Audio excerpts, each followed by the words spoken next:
Welcome, Peter here. Today we talk about the soul. It is simple and yet very complex. That is why I am making two parts out of this. What I share with you today is my perspective, how I experienced it, how I felt it, and what I received through channeling.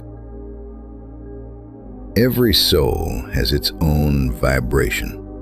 It looks like a wobbling, shapeless sphere with small extensions that reach out briefly and then pull back, as if it were pulsating. Yes, pulsating is a good description. One of my gifts is the ability to recognize the age of a soul and how many times you have already reincarnated. If you want to know how old your soul is, write it in the comments or send me a message at www.luft.at.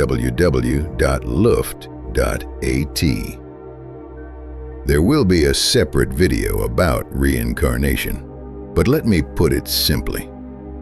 When we die, the soul travels to its home. Unfortunately, not all of them.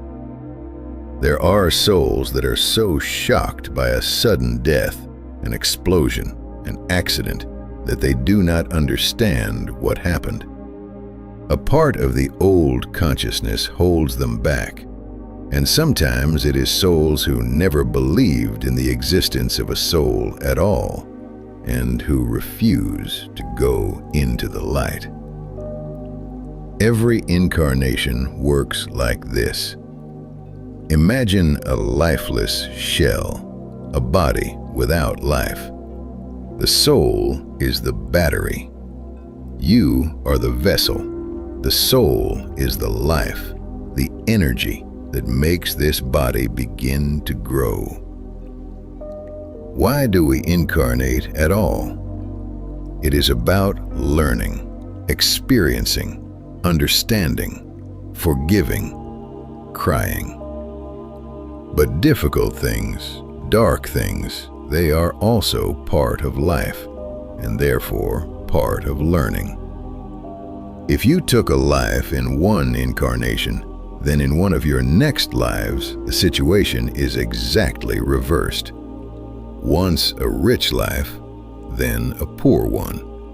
Always opposites, to learn and to feel both sides. That is why feeling from the heart is so important.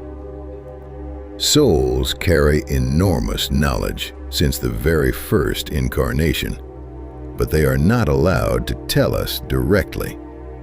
What they do instead is give us a certain feeling. For example, an unexplainable need to see Egypt.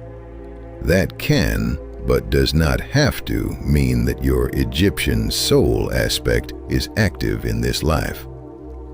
Or an unexplainable fear of spiders. It is not always the soul, but it can be. If you have a biotensor, you can practice with questions like these and receive answers. I have already made videos about working with the biotensor. That was, let me say, a compressed story of the soul. Do you have questions? Put them in the comments. I answer them. In part 2, we talk about what happens when two souls recognize each other from past lives.